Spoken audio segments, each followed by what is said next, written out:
your classes easy, your participants. It's going to make it easier for your participants to follow you. Okay, so you're cueing, you're going to be fluid, they're going to know exactly what's coming before it's coming. We'll talk a little bit about, that's called pre-cueing, we'll talk a little bit about that in a little while too. The moves in Payot are made to fit the music. So you really want to practice getting everything down so that it fits to the music. Are you going to be perfect? No, you're not going to be perfect. But if you get off, you want to be able to get yourself back on to that rhythm, to the musical phrase. One other thing that makes it really awesome is that because this is pre-designed and because it's done on a 32 count, you'll always have the same amount on one side as you will on the other.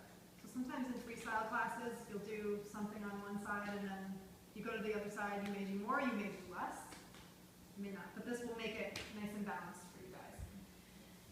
And then another thing is that it really gives you a way to use the music that you're teaching.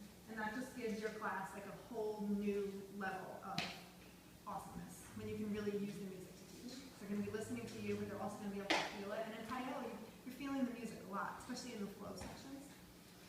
So it's important that you guys understand what a 32 count phrase is. So what it is, an 8 beats or 8 counts in music is called a measure. 4 measures together are called a 32 count phrase. Right? So you have 8, 8, 8, and 8. That makes your 32 count that we went over in the notes here. Right, so I like to think of it as a square. And if you have 4 points on a square, you have 8, 8, 8, 8, and that makes your 32. So each time you're going to be changing, you may change a movement every 32 counts when you're learning something slow, like we did when I taught you guys the fusion section. We did everything on 32 count first. Then we went a little bit faster and I did everything on an 8 count. And then some of those faster, more dynamic movements we did on a 4 count. So I taught it to you guys slowly on the 32, and I broke it down, and I broke it down again.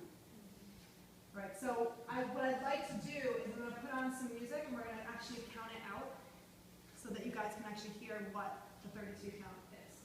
So what I want you to just do first is, we're just going to raise our hand, 1, 2, 3, 4, 5, 6, 7, 8, 2, 2, 3, 4, 5, 6, 7, 8, 3, 2, 3, 4, 5, 6, 7, 8, 4, 2, 3, 4, 5, 6, 7, 8. So I want you to hear the downbeat of that 8 count. Okay, and then after we do that, I'll have you guys raise your hand at the